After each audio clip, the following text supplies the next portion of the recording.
wabarakatuh. Waalaikumsalam. Bismillah, alhamdulillah, wassalatu wassalamu ala rasulillah wa ala alihi wa sahbihi wa mawala. Fi hadha al-maqam al-sharif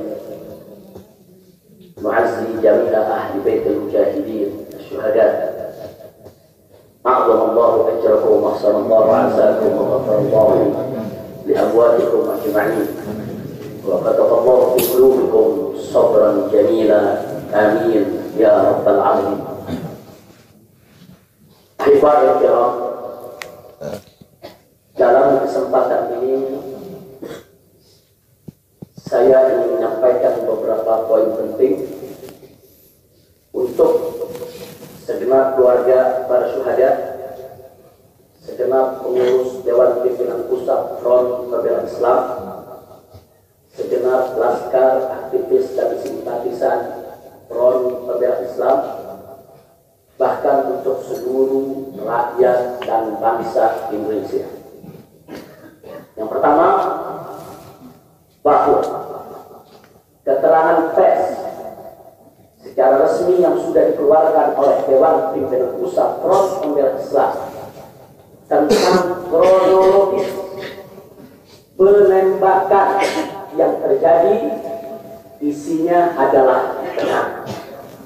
Sekali lagi saya sampaikan, kronologis yang sudah dibuat dan sebarluaskan oleh Dewan Pimpinan Pusat Front Pembela Islam, saya memberikan kesaksian sebagai salah satu saksi korban yang ada dalam kejadian bahwa isi keterangan pers itu benar. Yang kedua, yang ingin saya sampaikan di sini, bahwa pada saat kejadian tidak ada satupun di antara kami, baik saya dan keluarga maupun seluruh laskar pengawal yang begitu setia, yang mengira kalau yang melakukan pengejaran, mepet, mengganggu adalah dari kepolisian. Sama sekali kami tidak pernah menduga, kami tidak pernah mengira, apalagi kami menuduh. Yang kami tahu, mereka adalah orang-orang jahat yang ingin mencelakakan kami. Dan jumlah mereka bukan 1, 2, 3 mobil. Banyak sekali mobil saling silih berganti, berupaya untuk maju ke depan, untuk bisa sampai ke mobil Habib Hanif yang persis ada di belakang saya, bahkan untuk bisa mencapai mobil saya yang ada di depan. Tapi dengan gagah luar biasa, para syuhada kita, laskar-laskar pengawal yang paling belakang ini, sudah ada 2 mobil, luar biasa. Mereka cerdas, mereka brilian, mereka berani. Mereka dengan begitu luar biasa mengendalikan situasi dan kondisi, sehingga para penjahat tadi tidak satupun yang berhasil untuk mencapai hal. Bukan bagaimana sigapnya mereka, cerdasnya mereka, pintarnya mereka, beraninya mereka tanpa senjata. Itu kedua yang ingin saya sampaikan. Dan poin ketiga, bahwa tuduhan kalau pengawal-pengawal kami dipersenjatai adalah fitnah besar, bohong besar, sehingga ada satupun pengawal kami yang dipersenjatai, karena kami tidak pernah mengira sekali lagi kalau kami akan diperlakukan seperti itu. Pengawal-pengawal ini pengawal standar keluarga biasa, pengawal standar keluarga biasa. Saya ada 4 mobil, semua isinya keluarga, anak, mantu, saudara, cucu kami semua ikut. Ada 3 masih bayi, masih minum air susu ibu, dan masih ada yang 4 saudara yang di bawah 5 tahun, bahkan yang di bawah 3 tahun. Jadi benar, ya, kami sekeluarga semua sudah. Nah, jadi yang ingin saya sampaikan di sini adalah para laskar ini mengawal, tugas mereka mengawal, bukan untuk mengganggu siapapun. Jadi sudah benar mereka melaksanakan tugas. Ketika begitu banyak mobil ingin menyalip, ingin membahayakan kami, mereka melakukan tugas dengan sangat cantik. Mereka tidak mencelakai orang dengan sangat cantik, yaitu bagaimana mereka mengusir satu persatu mobil-mobil tersebut sehingga tidak berhasil masuk ke dalam rombongan.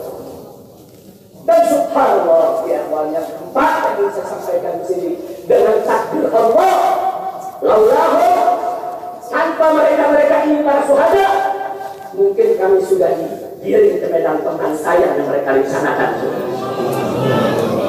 Allah mentakdirkan sesuai dengan kehendak Allah Subhanahu wa taala.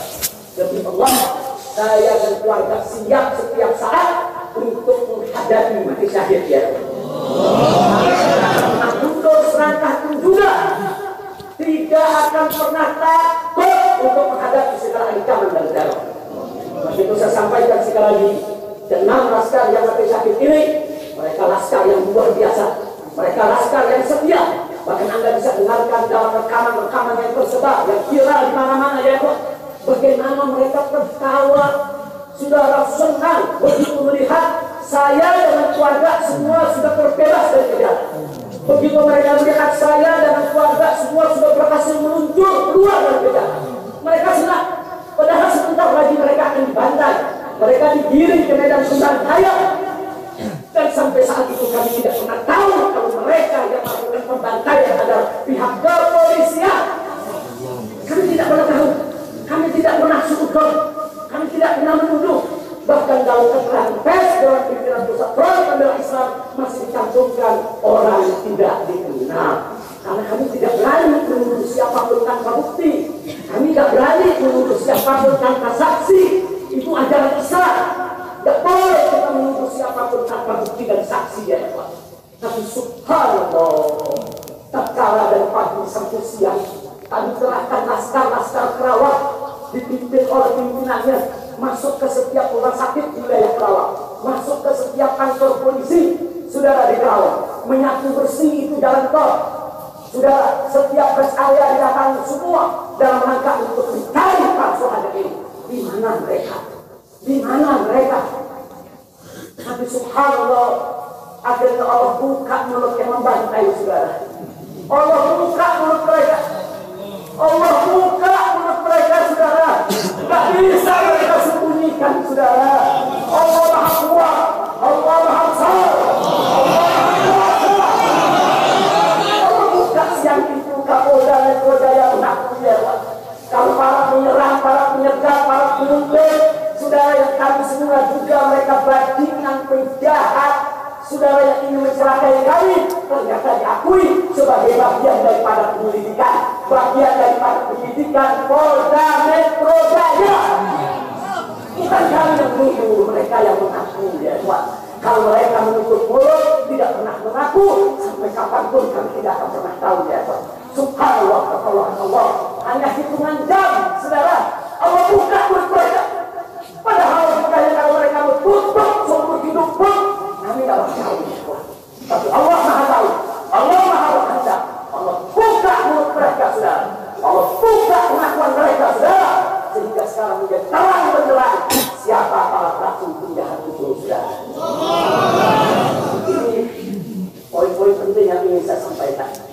Dan semalam saudara kita sudah membentuk tim untuk memeriksa secara utuh bagaimana kondisi daripada 6 jenazah syuhada kita. Saya sudah mendapatkan laporannya secara lengkap. Nanti pada saat yang tepat akan kita adakan siaran pers secara nasional dan saya sampaikan kepada semua seluruh bangsa dan rakyat Indonesia. Kami akan menempuh jalur hukum secara prosedur. Kami akan kejar siapapun yang terlibat dalam pembantaian ini. Kami tidak akan biarkan mereka tidur tenang.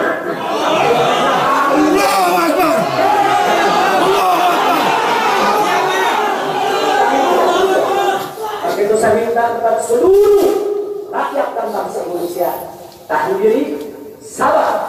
Kita hadapi dengan elegan. Kita tempuh prosedur hukum yang ada. Karena kalau prosedur hukum ini ditempuh dengan baik, insya Allah semua akan terbongkar. Ya. Siapa yang melakukan pembantaian di medan lapangan, sampai siapa yang menjadi otak saudara yang mengatur ini semua akan terungkap. Tapi kalau Anda emosi, kalau Anda berjuang sendiri-sendiri, maka ini akan terkubur, tidak akan pernah terungkap ya Tuhan. Maka itu saya minta sekali lagi, sabar. Sabar. Ada saatnya ya Tuhan. Ada saatnya melakukan jihad fisabilillah. Jangan lupa, syuhada kita yang 6 ini mereka sudah melakukan tugas jihadnya, menjaga kabar, menjaga ulama, dan mereka sudah mendapatkan hadiahnya dari Allah, mati sebagai syahid. Insya Allah mereka diterima oleh Allah Subhanahu wa Ta'ala. Dan sengaja memang kami meminta bantuan dari keluarga masing-masing untuk bisa mereka dimakamkan di pondok pesantren ataupun ulama syariah ini. Akan tapi salah satu daripada syuhada kita atas permintaan keluarga mereka, ibundanya yang begitu cinta kepada sang anak Dewan, dibawa ke rumahnya dan dikubur di rumahnya. Jadi sekali lagi, mudah-mudahan semua syuhadanya nanti diterima. Saya tidak ingin berpanjang lebar lagi, tapi sekali lagi bahwa DPP MPI sudah berkomitmen dengan seluruh ormas-ormas Islam yang ada di Dewan. Dari saya, bagaimana ormas-ormas Islam sudah memberikan pernyataan sikap dan berbagai kalangan, di mana kita kompak semua satu kata bahwa harus membentuk tim pencari fakta independen yang melibatkan semua elemen, yang melibatkan Komnas HAM, Amnesty Internasional. Bahkan kami minta juga Komnas HAM anak untuk ikut berbuat, karena di dalam kejadian itu ada yaitu 3 bayi dan masih ada lagi yaitu 4 balita ditambah 1 lagi balita dan salah seorang anak kerabat kami ya Pak. Jadi pada kejadian itu tidak kurang dari 12 wanita, 3 bayi dan 6 balita yang masih berada di bawah usia 5 tahun. Komnas HAM anak tidak boleh dibiarkan, karena pada saat kejadian itu ada bayi-bayi yang ketakutan karena mobil itu meluncur tidak wajar, tidak semestinya. Dalam goncangan mobil tersebut, bayi-bayi itu menangis, ibu-ibu itu menangis, mereka terteror, terintimidasi, mereka bukan tidak takut, ini satu teror yang luar biasa. Nah, karena itu sekali lagi, Komnas HAM perempuan, Komnas HAM anak, mereka semua harus ikut terlibat. Tidak boleh ketidakadilan, tidak boleh kebolehan semacam ini dibiarkan terjadi di negara Kesatuan Republik Indonesia.